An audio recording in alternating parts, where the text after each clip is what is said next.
مدنی channel پر تنقید کرنے والے جو لوگ ہیں ان کے بارے میں آپ کی رائے کیا ہے؟ کیا کہیں گے آپ؟ کیا خیالات ہیں آپ کے؟ تنقید برائے تنقید اور تنقید برائے تعمیر، یہ ایک بڑا خوبصورت ورڈ ہے۔ صحیح۔ اگر کوئی ایسا تنقید کیا کہیں گے تو کوئی ایسی بات جو مدنی چینل کے تعلق سے کوئی بیان کرتا ہے کہ یہ نہیں ہونی چاہیے، جی، تو اس کی وجوہات سامنے آئیں کیوں نہیں ہونی چاہیے۔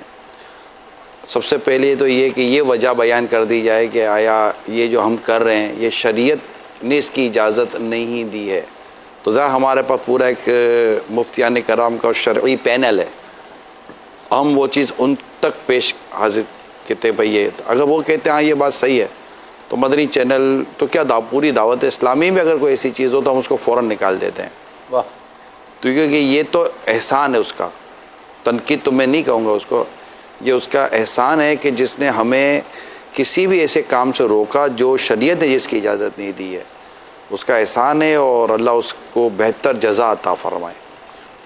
دوسری بات ہوتی ہے یار میری سمجھ میں نہیں آئی یہ بات، اب سمجھ میں نہیں آئی نا، یہ تھوڑی سمجھ میں نہیں آتی بات کہ اب یہ ہر ایک کی سمجھ کے مطابق ہر چیز ہو، یہ تو اس لیے معیار جو ہے نا، معیار ہے شریعت، ٹھیک، بس ایک ہی چیز ہے، پیمانہ یہی ہے۔ پیمانہ یہی ہے مسلمان کا، بندے کو پرکھنے کا بھی پیمانہ شریعت ہے نا یار۔ جی، آپ کی سمجھ میں نہیں آتا یہ ایک الگ، ہاں ایک اور چیز ہے وہ ہے اخلاقیات سے ہے، لیکن وہ بھی شریعت ہی کے دائرے میں رہ کر ہوگا نا، کہ اگر وہ ایک غیر اخلاقی چیز ہے، یہ ورڈ درست نہیں ہے، یہ انداز درست نہیں ہے، یہ ٹاپک درست نہیں ہے، ذرا بات نہ کی جائے، تو اس طرح کی بات چیزیں آتی ہیں تو ہم اس کو ریموو کر دیتے ہیں، نکال دیتے ہیں۔ کسی مخالف کو آپ نے حامی بنتا دیکھا ہو؟ مدنی چینل کا مخالف حامی بن گیا؟ میرے پرانے جاننے والے ہیں، انہوں نے مجھے بتایا کہ میں مدنی چینل کا مخالف تھا، ہاں مدنی چینل لائے کیوں؟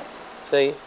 تو انہوں نے بھی پچھلے دنوں بتایا کہ بولا میں یو کے چلا گیا اور یو کے جا کر میں ایک علاقے کے اندر، میں نام نہیں لیتا، وہاں جا کر میں ایک کوئی گروسری یا کوئی سی چیز ہوگی دکان پر میں گیا، تو وہ ایک ایسے شخص کی دکان تھی جس کو اردو سمجھ میں نہیں آتی تھی، ٹی وی چھوٹا سا چل رہا تھا، تو ہلکا یار یہ کیا ہے، تو اس نے بتایا کہ یہ یوں مدنی چینل ہے اور یہ ہو، تو یار اس کی سمجھ میں اردو تو نہیں، بولا ہم نے لگایا برکت کے لیے، اس نے اپنی زبان سے برکت کے لیے لگایا، اس سے کو برکت ہوتا ہے۔ تو مجھے اس نے بتایا یار میرے کو سمجھ میں آیا کہ یار اس کو اردو سمجھ میں نہیں آتی، اس کو چینل سمجھ میں آ گیا، میرے کو تو اردو سمجھ میں آتی ہے، میرے کو چینل سمجھ میں کیوں نہیں آ رہا؟ کیا بات۔ پھر اس نے اپنے ایک اور واقعہ سنایا کہ پاکستان میں کہیں کوئی ایسا فنکشن ہو رہا تھا، تو کوئی ایسا ماڈل شخص تھا، بڑا دکھنے میں بڑا عجیب و غریب تھا، کوئی کہہ نہیں سکتا تھا کہ اس کی بھی کوئی ریلیجیس یا مذہبی اٹیچمنٹ ہوگی، وہ شکل سے ہی کوئی اور مذہب کا لگتا تھا۔ تو ایک دو دن میں اس کو پتہ چلا کہ یار یہ تو مسلمان ہے، نام آپ پتہ چلا، تو اس نے کہا بھائی کوئی کہیں جانا ہے؟ تو کہا فیضان مدینہ جانا ہے۔ اس کو ایک اور جھٹکا لگا، بولا یار ایک تو جھٹکا یو کے میں لگا تھا، دوسرا جھٹکا اپنے دیش میں لگ گیا، وہاں کیوں جانا ہے؟ تو کہا بھائی میرے گھر میں مدنی چینل چلتا ہے، ہم جا رہے باہر سے آیا تھا اور ہماری امی مدنی چینل دیکھتی اور یوں، تو اس کو پھر ریئلائز ہوا کہ مدنی چینل اپنے اس پیغام کے ساتھ کہاں کہاں پہنچا ہے اور اس کی امپورٹنس کتنی ہے، صحیح، اور اس کے ذریعے لوگوں کے عقائد، نظریات، افعال، اعمال، سوچیں کتنی ریپڈلی تبدیل ہو رہی ہیں۔